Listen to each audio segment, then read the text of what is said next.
Star mothers and Gold Star families. Yeah, and they're great people, incredible people. What they've had to go through. Very few people could have gone through this kind of thing. Gold Star. Okay, thank you very much. I'll put it over here, Steve. Next, sir, we have an executive order on TikTok. From the first days of your administration, you've charged a team from your administration, led by Vice President Vance, with ensuring that we can preserve TikTok as a platform for the 170 million Americans who use it, while ensuring that their data is properly protected as required by law. With this executive order, you will be effectively bringing into effect the agreement that will save TikTok and ensure that it can operate safely and securely. So this is interesting because I had a very good talk with President Xi. A lot of respect for him. Hopefully he has a lot of respect for me too. And we talked about TikTok and other things, but we talked about TikTok, and he gave us the go-ahead. You know, it's run by American investors and American companies, great ones, great investors, the biggest. You don't get bigger, I don't imagine. And maybe I'll have JD. JD was very much involved and in charge of it. And maybe I'll have you say a few words about the deal. He would report back, and the points of the deal, I think, are great for our country. So JD, do you want to give it a little talk, please? Yes, sir. Yeah, so thank you, sir, for your leadership and for your help. We really couldn't have done this without the president actually ushering this deal over the finish line.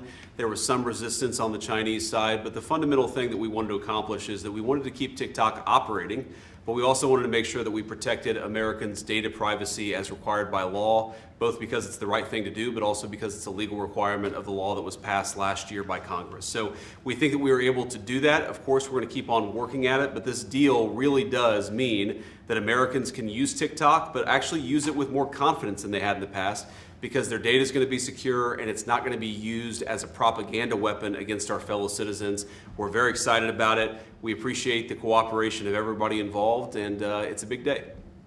And I think I can say that especially the young people, they really wanted this to happen. They did not want to have TikTok close. And I got, a little used to TikTok. I used it myself during the campaign, and it was very successful because you know how I did with the young voter. And Charlie helped me a lot too. And he said to me, you should go on TikTok. And it actually had, because we got record votes with the young voter, as you know, for the election. So I was a little bit prejudiced in that way toward TikTok. It was very good and very meaningful, but we have American investors taking it over, running it, highly sophisticated, including Larry Ellison. And Oracle, I guess, is going to play a very big role in terms of security, safety, and everything else. So we have very good controls. And literally, I would get a call from friends of mine who were fathers of young people saying, could you do me a favor? Could you get it approved, please? My son is driving me crazy. So we're getting it done, and they have a big audience, and we have great American investors. And here's your final copy. TikTok. Maybe if you want, we could take a couple of questions on TikTok, and then we're going to get onto something completely different, okay? Yeah. Mr. President, Jeff? Mr. Vice President, you mentioned that China was resistant. Can you describe where China is now? Are they fully on board with this? They're on board, yeah. I spoke with President Xi. We had a good talk. I told him what we were doing, and he said, go ahead with it. On the algorithm, it's still being leased coming from China. Are you satisfied that there's no security concerns for the Yeah, I US, am. I really am. That it would push disruptive The content? biggest reason is that it's owned by Americans. It's, and very sophisticated Americans and people that love the country, and very smart Americans too. So they don't want anything like that to happen. Yes, please. Thank you. Is there any operational relationship with Chinese entities or staff to execute the deal? With who? With the Chinese? I don't think so. Not that I know. No, this is going to be American operated all the way. And great respect for President Xi, and I very much appreciate that he approved the deal, because to get it done properly, we really needed the support of China and the approval of China. Yes, ma'am. Mr. President, now that Americans will have operational control, do you want to see the algorithm suggest more MAGA-related content prioritized? I always like MAGA-related. If I could, I'd make it 100% MAGA-related. It's actually a good question, but I would, yeah. if I could make it 100% MAGA, I would, but it's not going to work out that way, unfortunately. No, everyone's going to be treated fairly. Every group, every philosophy, every policy will be treated very fairly. Thank you. Mr. President, do you know the valuation? Do you know the American company is going to be valued in the billions? Well, they valued it very highly. They're paying a big number. Do you want to talk, Scott? Do you want to say something about value? Well, I'll let the Vice Okay, President, good. and then JD? I can follow And up. you'll say something. Sure, sure. Well, first of all, I would say all credit goes to the Secretary of the Treasury. Couldn't have got it done without Scott. Also couldn't have got it done without Sean Cooksey on my team, so thanks to them. The company will be valued around $14 billion. We actually think this is a good deal for investors, but ultimately the investors are going to make the determination about what they want to invest in and what they think is a proper value. The most important thing is that it does protect Americans' data security. It ensures TikTok is still accessible. And on this question of the algorithm, which we've heard this a lot, what this deal ensures is that the American entity and the American investors will actually control the algorithm. We don't want this used as a propaganda tool by any foreign government. We want to make sure that our people and our investors actually make these decisions based on what's good for their business as opposed to what's good for another government's propaganda arm. So that's what we've done with this deal. I think it's very good for the American people. And as the President said, young people love this. We actually want everybody to access this, whether they're MAGA or not. We just want it to be fair. We want it to be fair to everybody, and we think that's what's going to happen with this new arrangement. Will the U.S. government? And just to follow up on the Vice President, there were two pieces to the transaction. The Vice President's office has worked since the spring for the commercial transaction between the investor groups, and then Treasury and a group including the Vice President's office were in Madrid 2 weeks ago to negotiate with the Chinese, and it was a result of President Trump's close relationship with Party Chair Xi that we were able to get this across the line. We created a framework for Party Chair Xi to agree, and then on the leaders' call, Xi and President Trump discussed the final arrangement. So it was 1-2. And that was the final piece. Will the U.S. government get any kind of annual payment as a result of this deal? Taxes. It's going to make money, and we're going to get a lot of money in taxes. And you know, China wanted to see this go. This is a great legacy for China too. And, I thought President Xi was great in terms of his approval. We probably could have done it a different way, but it wouldn't have been the same. It wouldn't have been the same security at all, but I appreciated that he approved it. So nothing aside from taxes, there's no part of the deal that is like a payment to the U.S. government? Well, we're going to be announcing different things, but the U.S. comes out great. And I think China comes out great because they're going to have a very important legacy. And they have many other deals. You know, they have deals with us, and they have deals in here in this country. And, you know, they want to be treated fairly also. So, Mr. President and Mr. Vice President, the U.S. company could change the algorithm to push different content? Is that? The U.S. company will have control over how the algorithm pushes content to users, and that was a very important part of it. We thought it was necessary for the national security element of the law. We also just think it's important to protect American users. Again, we want users to use this platform the way they want to. We want the business to make decisions about content based on the interests of the business and based on the interests of the users, and that's what we think will happen with this new arrangement. And they're paying a lot of money, and I think hopefully it's going to be a great deal. They're very sophisticated people. You'll see a list. Have you seen a list yet of the people? Well, you've been reading about it, though. It's. I know Michael Dell's involved, and Rupert Murdoch's involved, and a lot of. And let's see, we have probably 4 or 5 absolutely world-class investors that love the country, and they made a lot of money with the country, and. Many of them are in a somewhat related business, so it works out pretty well. And they're going to be very careful about all of these questions that you've been asking. Who else beyond Dell and Murdoch? Well, it's a blue chip group of investors, and we'll be announcing more about who exactly is involved in the deal in the days to come. Oracle's playing a very big part. That's right, sir. And Oracle really understands this. And I think they're actually, and they've been involved for quite a while running it for the people, the previous people. And so it's really, I think it's going to be very well protected. Very, very prestigious deal, actually. On that point, Mr. President, as the President said, Oracle has actually had a role in housing the data for a long time, even when the entity was controlled by the ByteDance organization in China. So Oracle had a pretty interesting perspective on what was necessary to actually create true data privacy protections for Americans. They were a very important part of getting this thing done. Mr. President, you told us a couple of weeks ago you thought that the security concerns were overrated, but were there legitimate concerns when it comes to safety? From my standpoint, no, because the people that own it are, they're not China-centric, they're USA-centric, and they're very smart people. I guess you could say it about everything. Everything is what's secure nowadays. Things that you think are totally secure turn out to not to be. But I think in this case, it's going to be as secure as you can be because of the ownership and the people, and they have a big investment. It's to their advantage to make sure it's good and safe. Yeah. Anybody else? Do you have a question? No, behind you. Well, I just want to say, do you think this move and getting this deal done, Mr. President, do you think this honors the legacy like Charlie Kirk? You mentioned that he specifically pushed you to get involved with TikTok in your campaign, helped you win young voters. Do you think this deal honors him in a way? Well, I think it's a good thing. It's a good sign. We're doing very well, as you know, with the trade deals. We're doing very well with China and a lot of them.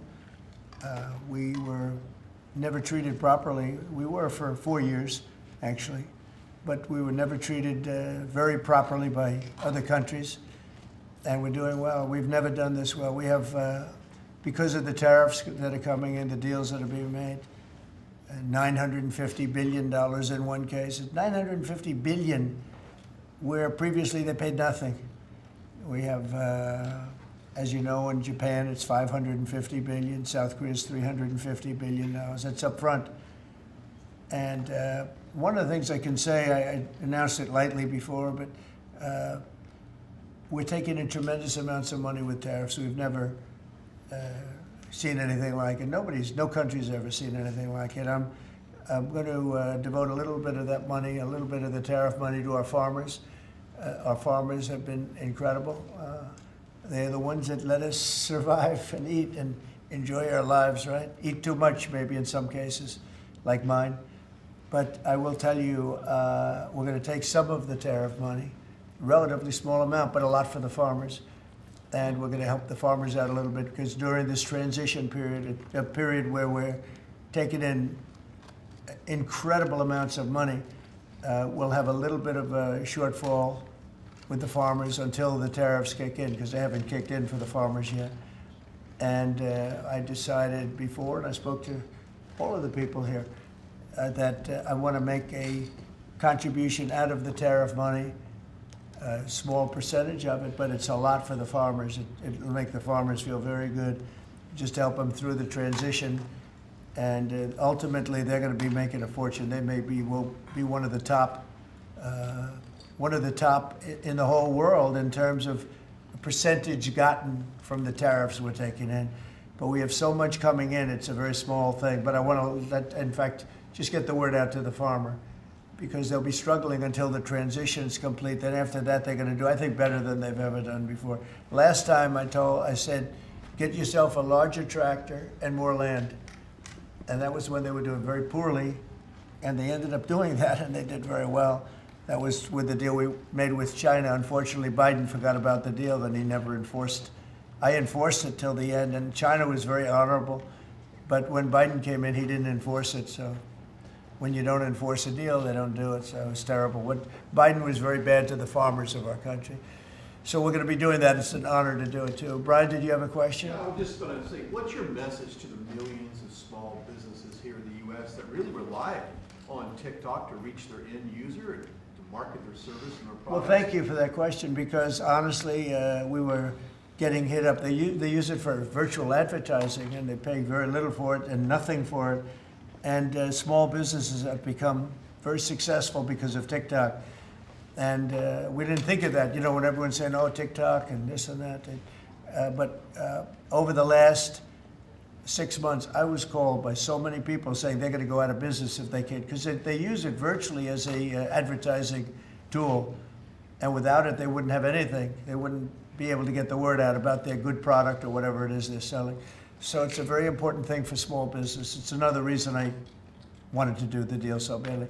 So let's go to another subject now, if we might, okay? And Will, Mr. President, can I please. ask you about farmers, though, about the farmers? Yes, go ahead. What does that look like? Is that going to be direct checks to farmers, or is it going to be Well, we haven't taxes? decided that. We'll be dealing with Brooke later and your Secretary of Agriculture, and we'll figure out how to get money to the farmers.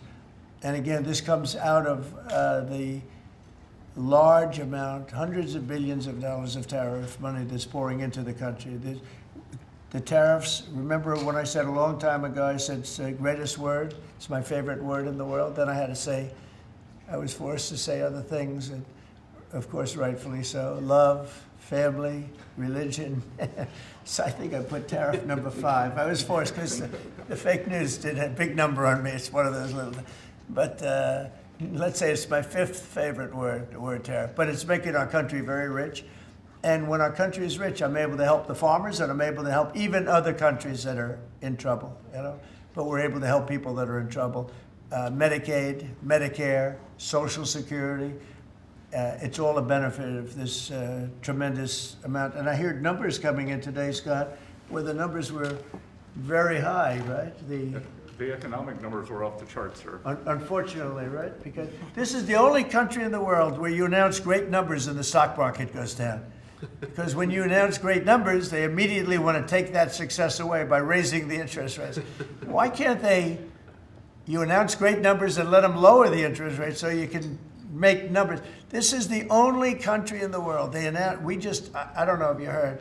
Could you just tell them what the number was? And how It was 3.88% growth, the biggest in years. And the important thing is the president says this is going to be non-inflationary growth just like it was in his first term. So strong growth, low inflation, real wage gains.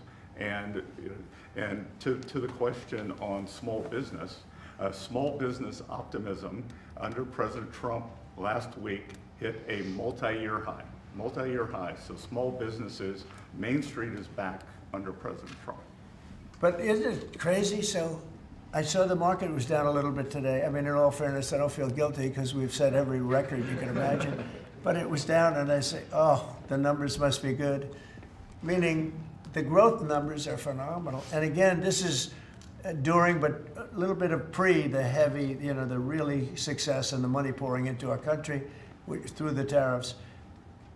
And I just say, why can't we have great numbers and lower the interest rates so we have even greater numbers? So people were saying, oh, the numbers are so good, they're going to have to raise interest rates. That doesn't have to happen. And there's no inflation. We have really, the only thing we have is great success. We're having unbelievable success. So the numbers are much higher than anticipated, except for by me and Scott and some of the other people. And they'll get a lot higher than that, too. But I don't want to, every time we have good numbers, say, let's take all the juice out by raising interest rates. It's so backwards. It's so backwards. Well, Mr. President, they don't appreciate the importance of the third leg of your stool because trade, taxes, and deregulation allows for significant upside growth without inflation. So eventually the people at the Fed will be able to focus on this like Alan Greenspan did in the 90s. You can have strong growth and low inflation, and I think we can get the stock market up, Wall Street, Main Street, both doing well. And we want low interest rates. There's no reason that every time we announce these record numbers, these numbers are way above projections by, all the great geniuses out there. And I knew this was going to happen. So they had 71 different people and only 2 got it right. Me and another gentleman from, I think, my wonderful Wharton School of Finance, actually. So anyway, but I really want you to look at that. Every time we have good numbers, they say this is a good time because they're guarding against inflation that may happen in 2 years from now. We have to change our thinking. We should be rewarded for good numbers, not penalized. So, Mr. President, is that 3.8, is that the start of a 3% growth for the Well, entire year? the number was projected at 2 because we're in a little bit of a transition period, but that transition period's ending faster than we thought on tariffs. The money coming in is much greater than people thought, and there's no inflation, essentially. There's no inflation. We just went through the worst inflation in the history of our country under Sleepy Joe Biden. He was sleeping, and the inflation was really bad. worst ever. They say 48 years, I'll take that too, but I think it was probably the worst inflation we ever had because of spending and energy going through the roof and everything else. By the way, energy is way down. And you're going to really be impressed when you hear what happened today with President Erdogan of Turkey. I think it's great for both countries. I think it's great. We have great relationships with a lot of countries. And you may be even more happy when you find out because we spoke with Bibi Netanyahu today and we spoke to all the leaders in the Middle East who are great people. And we're getting pretty close to having a deal on Gaza and maybe even peace, which would be the first time in about, what, 2,000 years, I think? In the region, I'd say the first in, Steve, what would you say, first in 2,000 years or maybe 1,000? Huh? 2 millennium. It's a long time. Yeah, go ahead. Did Erdogan agree to stop buying Russian oil? Did he? I don't want to say that, but if I want him to, he will, yeah. But he didn't make that assurance. Well, I didn't say, okay, you stop, but I believe, yeah, I believe he will stop it, yeah. Did you make a deal? You know why? Because he can buy from a lot of other people. He can buy from a lot of other people. You know who really can't is Hungary. Hungary's got, you know, they're landlocked, and they don't have a nice ocean where ships can sail in from all over the world. You know, they have one pipeline coming. Because I spoke with, he's a great guy, he's a great friend of mine, but, you know, that's a harder one for them. And Slovakia, too. They're sort of married to one pipeline.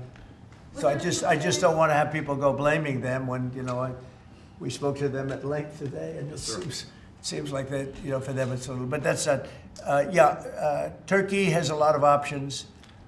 He's a great president, a very smart man, and he's going to take, he's going to do what's right. But we had a very good conversation having to do with the purchase of military equipment, etc. Any other questions? Did you make a deal on F-35s, Mr. President? I will be able to easily if I want. So we may do that, yeah. But not yet. Well, it depends. He's going to do something for us, yeah. Is Please. the U.S. going to lift sanctions on Turkey? Can I ask you, we're a few days away. By the way, here we go with this guy. Go ahead, let's go. Let's hear the question. We're a few days away from the end of the fiscal year and a potential shutdown. Right. Is there going to be a government shutdown? Could be, yeah, because the Democrats are crazed. They don't know what they're doing. They want to have the border opened up so that criminals can pour in. You know, we're doing unbelievable borders closed and people are coming into our country legally. They continue to want to have men and women sports. They continue to want to have transgender for everyone. They want to raise everybody's taxes at a number that's not sustainable. It's the only time in the world I've ever seen a party that wants to raise taxes. You know, I grew up in a family where I'd watch politics, and I always liked it from the time I was very young, but I'd always see politicians say, we will lower your taxes. These guys, they campaign on raising your taxes, but they want to raise taxes very substantially. The one thing they're concerned about, I mean, look, Republicans have total control of Washington. You guys have control of the House, the Senate, there's you. Well, when you say control, so we need 60 votes for this, and we have 53 Republicans, so we need 7 Democrats. And those 7 Democrats and others are asking for an extension of a tax credit on people who get the Affordable Care Act and some other government-backed health care. So are you willing to negotiate on that Well, what they're issue? really asking for is they want to pay for illegal aliens that have come into our country by the millions and get onto the rolls, and they want to pay. And our people don't want to do that. Our people are taxed enough. You know, we just approved the largest tax decrease ever in the history of our country, including the extension of the previous Trump tax cuts. The tax cuts that we just approved, they want to use those tax cuts to give the money to illegal aliens, people that came into our country illegally and that are leaving the country. So why not you know, there's been a self-deportation because of what we've been doing that's been incredible. Okay, yeah, please. Secretary Hegseth is inviting military leaders from all around the country on Tuesday. Will you also be there? From all around the country to what? To Virginia. He's inviting the generals and admirals to Virginia for a big meeting. They're not sure why. Well, I know, I love it. I mean, I think it's great. Let them be friendly. Let them be friendly with the generals and admirals from all over the world. Why, is there something? No, but is there something wrong with it? And what is it about? Will you be there personally as well? And what is it about? Well, I'll be there if they want me, but why is that such a big deal? I mean, the fact that we're getting along with the generals and admirals from all, remember, I'm the president of peace. It's good to get along. It's good. You act like this is a bad thing. Isn't it nice that people are coming from all over the world to be with us? It's not particularly unusual that generals who report to the Secretary of War and then to the President of the United States are coming to speak with the Secretary of War. It's actually not unusual at all, and I think it's odd that you guys have made it into such a big story. Is it a big story? I mean, is it? I mean, I don't think it is, sir. I would think it's no, but isn't it a good story? I mean, you know, we're respected from all over the world as a military force. You know, I rebuilt the military during my first term, even though we gave a chunk of it away to Afghanistan. But we're talking Afghanistan too, by the way, about Bagram and about that. But that's a very small amount compared to what we rebuilt it by. But I rebuilt the military, and we're very respected. We have the strongest military anywhere in the world without question. We have the greatest equipment in the world. We're selling the equipment to other countries. And a lot of generals want to be here and they want to look at they're also going to be touring equipment sites. They're going to be talking about the newest weapons, et cetera, et cetera. But I think it's great when generals and top people want to come to the United States to be with our now called Secretary of War. Does everybody like the name? I do. You said something Yeah, really please. interesting this week about Ukraine, that you thought Ukraine could get back all of the territory that Russia had taken. Yeah, they have a shot at it because Russia. What prompted you to change your thoughts on Well, that? because I've been watching the way what Russia's been doing. I'm very dissatisfied with what Russia's doing and what President Putin is doing. I haven't liked it at all. He's killing people for no reason whatsoever. And they are doing very poorly, considering they have put it all out on the line. Their economy is going to hell. They're bombing the hell out of everything, and they're picking up very little territory, if any. In fact, they're losing some territory.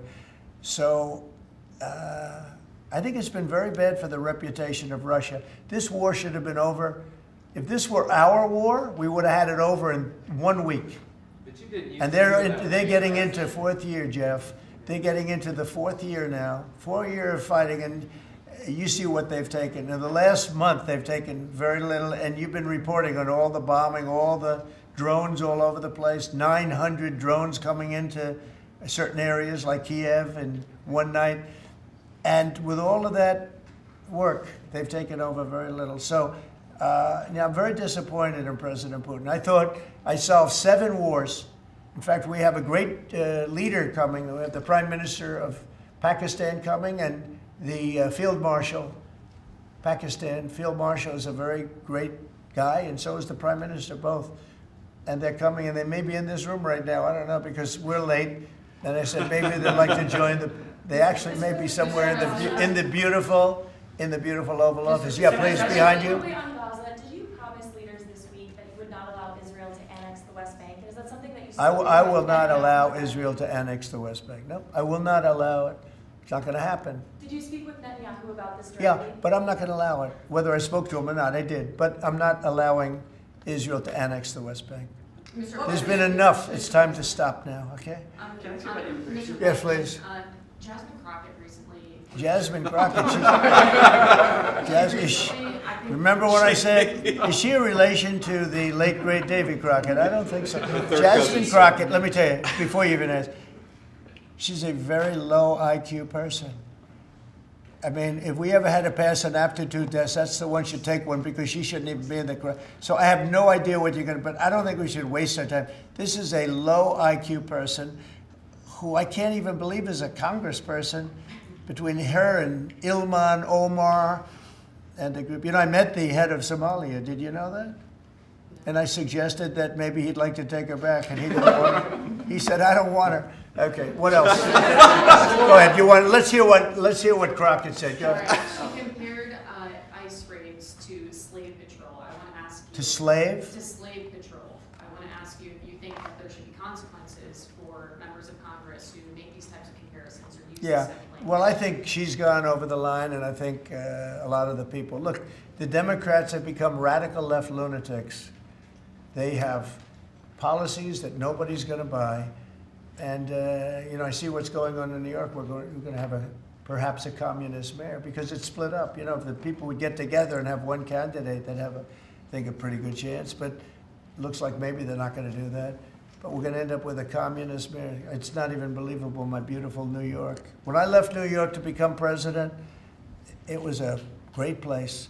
But it was the beginning of bad things because we had de Blasio had just started as mayor, and I said, this guy's this guy's a real nut job. Went to Harvard to teach management, can you believe it? He went to Harvard to teach city management along with the mayor of Chicago, who went to Harvard to teach, the two of them are teaching how to manage a city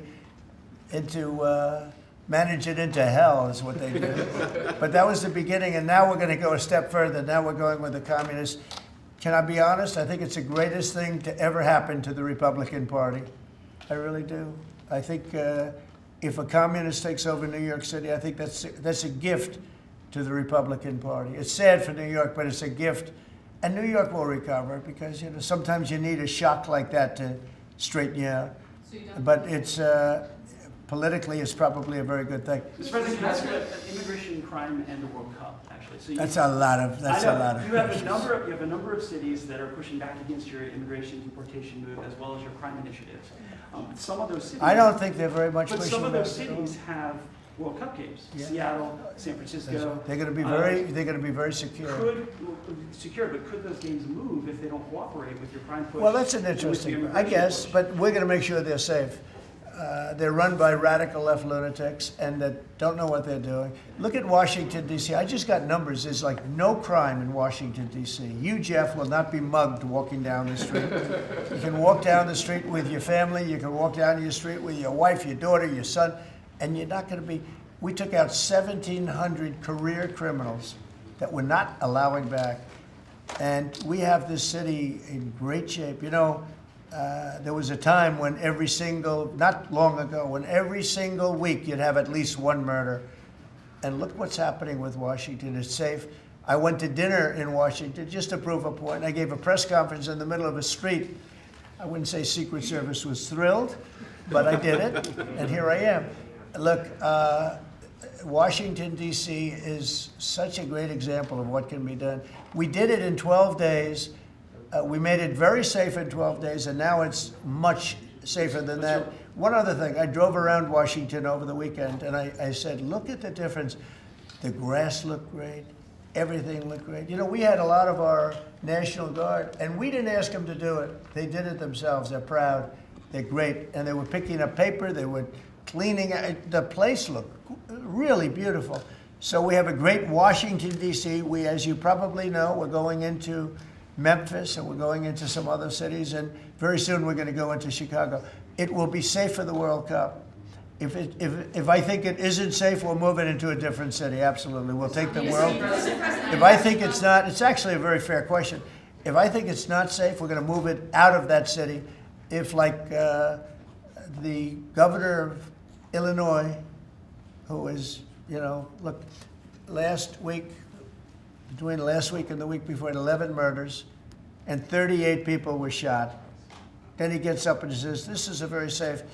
And then he says crime is better. The reason crime is better is because Cash put, about 5 months ago, a whole team of FBI people there to get ready for when we go in, and they've lowered it a little bit, like 20, 25%, which isn't good enough, but it's a good start. But that was only put there because they're preparing for us to go in. And they've done, by the way, they've done a good job. So then Pritzker gets up, we've lowered crime 25, it's because the FBI was there. So, no, if any city we think is going to be even a little bit dangerous for the World Cup, or for the Olympics, where they have Olympic overthrow, right? But for the World Cup in particular, because they're playing in so many cities, we won't allow it to we'll move it around a little bit. But I hope that's not going to happen, yeah. Mr. President, Director Patel this morning indicated that the shooter in Dallas had been using an app to track ICE. Does your administration have any plans to take down those apps or get them removed or any? Well, I can't tell you about that, but it tells you when they want to wear masks or they want to hide a little bit, why that's so important. But these are great patriots, the ICE, and what a tough job they have. What an unbelievably tough job they have. And think of it, what are they doing? They're taking hardcore criminals out of our country and putting them back. These were largely criminals that were given to us by Joe Biden and his group of radical maniacs that surrounded this desk, just like these people surround the desk now, but they're not maniacs, they're very solid people. Thank you, sir. I'm glad I prefaced it. But they're great. We have a great cabinet, we have great people, and he didn't have great people. He had terrible people. Look at Afghanistan, look at the people he had running our military, that could happen. The most embarrassing day in the history of our country was Afghanistan. And 13 young people died. They don't ever talk about the 38 that were horribly wounded with legs and arms and everything else, really horribly wounded. So the country's respected like it's probably almost never been respected before. I think we're respected at a level. And a year ago, it was a dead country. We had a dead country a year ago. This country was dying. It was really in bad shape. Let's talk about the next subject, can we? One of the most powerful deterrents we have to violent crime is the death penalty. As you said, your administration has taken bold, decisive steps to ensure that Washington, D.C. is once again a safe and secure city for its residents and all who visit. This is a presidential memorandum that directs your Attorney General and your U.S. Attorney for the District of Columbia, Judge Jeanine Pirro, to fully implement the death penalty here in Washington, D.C., where the evidence and facts of a case indicate that the death penalty should be used. Okay. Everybody understand? Death penalty in Washington. You kill somebody, or if you kill a police officer, law enforcement officer, death penalty. And hopefully there won't be that. So again, it's way down. I mean, we have had week after week after week where we haven't had a murder. I said that the other day in front of the president of Poland. The press was here, and I said, ladies and gentlemen, I'd like to announce that Washington, D.C. has not had a death in 4 weeks, a murder. And he looked at me and goes, is that good or bad? You know, he said, what kind of a place is this? But it's true for years. I mean, every week, essentially, somebody got killed or more than one. And this is a very safe city right now. We don't play games. And, you know, it's interesting. We took these careers out, career criminals. They call them careers. They left the word criminal out. But we took the careers out of here.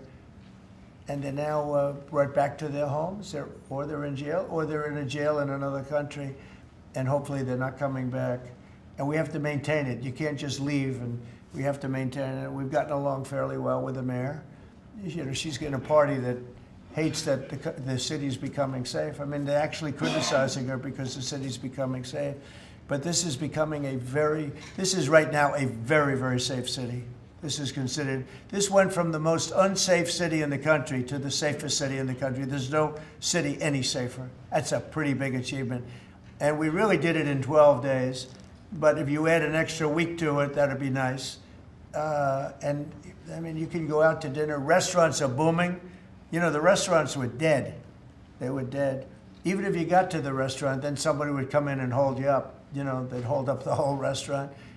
They go to Uber. Young ladies in the White House, they'd call Uber for protection. They'd run to the car because they were petrified to be from the entrance of their building to the car. Now they feel safe. They're in the car, and then the car gets hijacked while they're in the back of the car. This was what we were living in. We were living in hell. The people that work in the White House, every time they see me, young women in particular, say, thank you, sir. And I don't even ask them about what. I know exactly. I made their lives. Now they're living in a beautiful, glamorous place called Washington, D.C. with no crime, and that's the way it should be, okay? This is the death penalty for somebody that kills people in Washington, D.C. I think it's capital. It's a very interesting capital punishment, capital city, right? It's capital. But this is our capital city. We can't allow that to happen. People come in from Iowa to look at the Lincoln Memorial, and they end up getting killed. It doesn't happen anymore. It's not going to happen. And if it does happen, it's the death penalty for the person that did it. And this goes into effect. Yes, sir. Right? Pam, is that right? Yes, Could you speak a little bit about that? Yes, sir. Not only are we seeking it in Washington, D.C., but all over the country again. And as you saw very recently, we are now moving the inmates who were on death row, who Joe Biden or the auto pen commuted their sentences off of death row. We're moving them to supermax facilities where they will be treated like they're on death row for the rest of their lives, President Trump. Okay, that's a big statement. Thank you very much. Okay. I see some of you shaking your heads very positively. Thank you, Brian. Thank you, fellas. You said on the campaign trail that you It were said it. for Yeah. the death penalty if anybody, an illegal, killed a U.S. That's citizen or a right. police officer. So this just reinforces your campaign promise. Right. And most people really like it. And Washington, again, it's going to serve as a beacon because you have to do it. These are bad people. When you look at that guy, the guy that killed the young lady in the train in North Carolina, that he'll be in trial for years, years, years. He'll get a good lawyer somewhere along the line. Somebody will come along, and what he did to that young lady, and she went into that train scared. You know, when she went in, the way she sat down, she was scared to just be there. She just wanted to not pay any attention to anybody, just not be noticed. And she had her throat slit. We don't want that in this country anymore. We're not going to have it in this country anymore. Thank you very much. Next.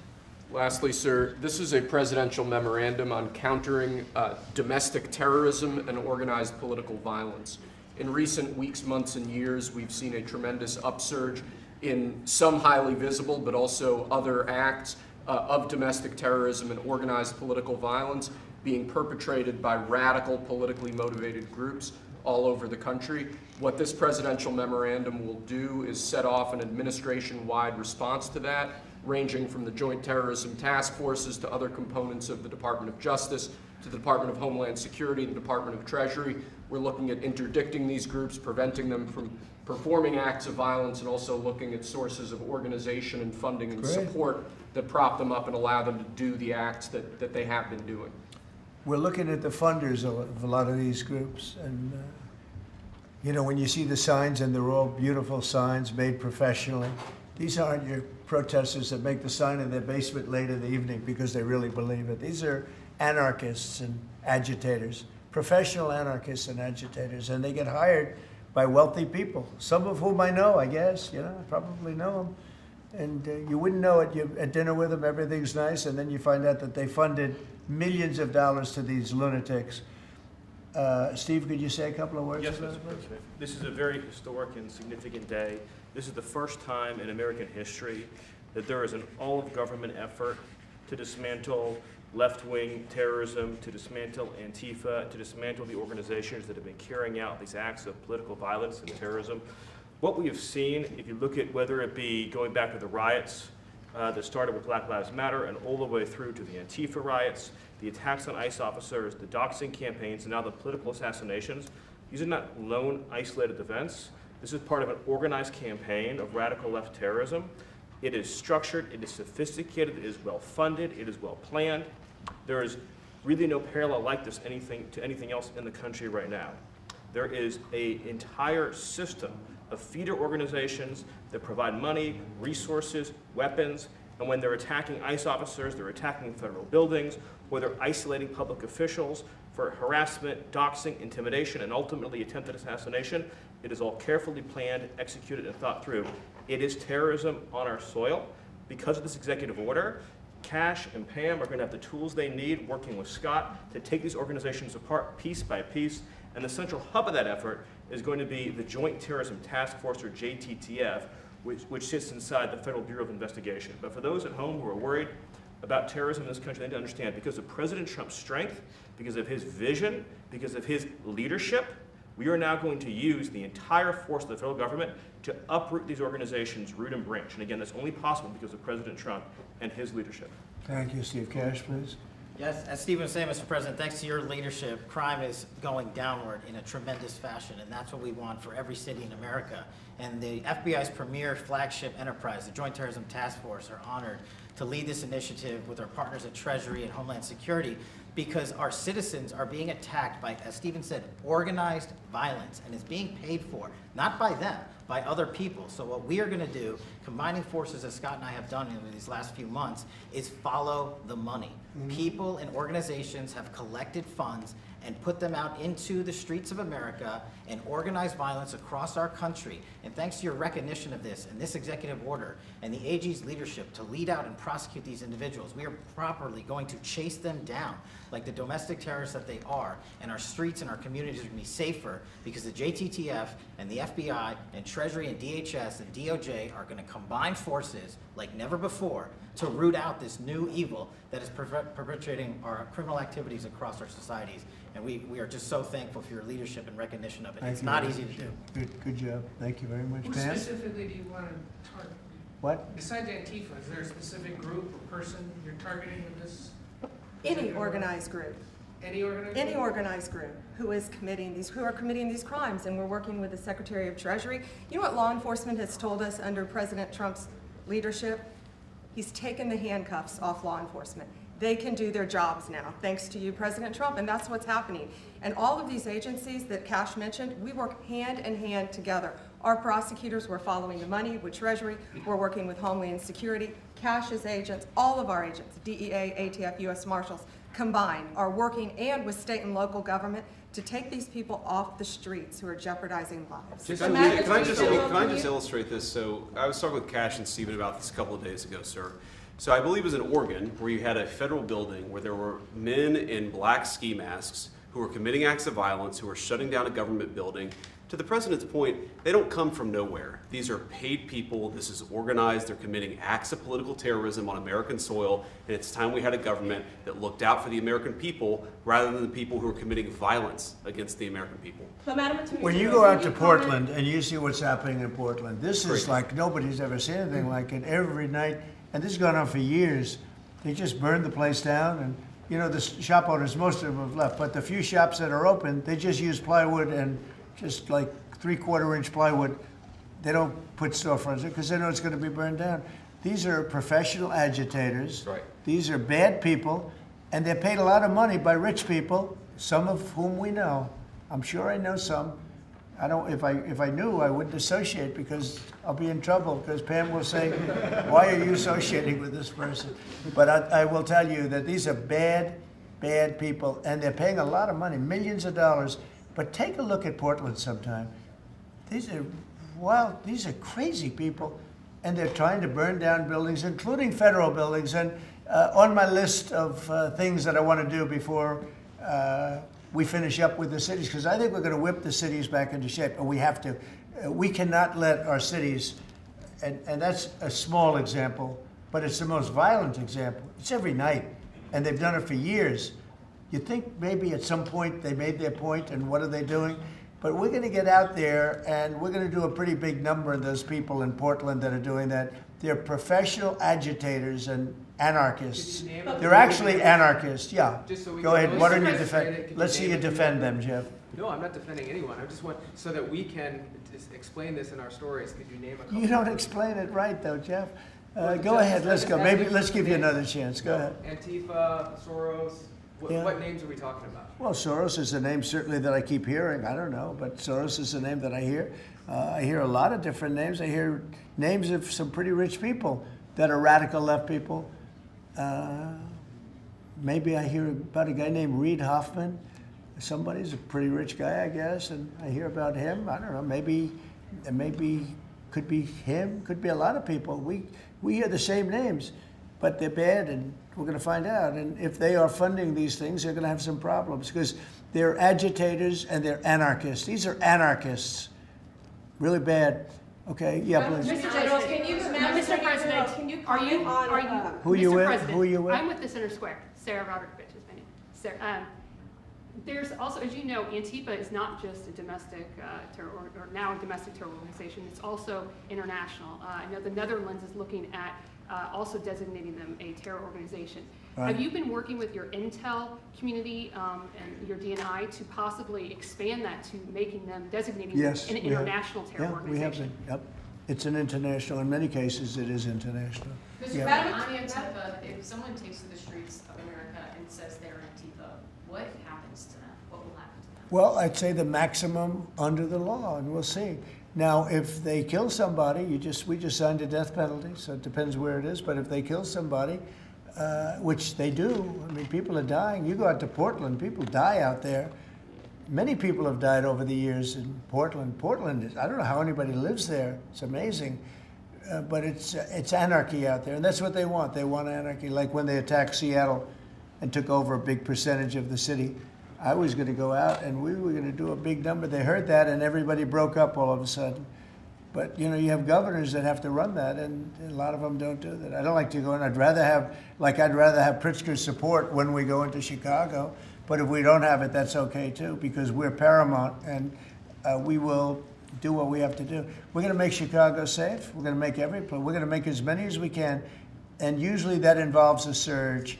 But what we did with, in the case of Chicago, by having the FBI go out there 5 or 6 months ago, we brought it down a little bit. You know, a little bit is 25%, so it's not so little, but it is when you're talking about the kind of crime and killings and murders that you hear in Chicago. But we're going to get it. Chicago's a great city. As the Union Pacific said, the head of the Union Pacific, who's a great guy, started off as a low-rung guy. He said he started at a caboose, and now he's the chairman of the Union Pacific. But he's a great guy. But he said, "Sir, don't lose Chicago." The way he said it, I said, boy, it really hit me. You know, here's a man that knows all the cities. The Union Pacific, I guess, is our largest railroad. And he knows all the cities. He's been doing it for 45 years. And he said, "Sir, don't lose Chicago."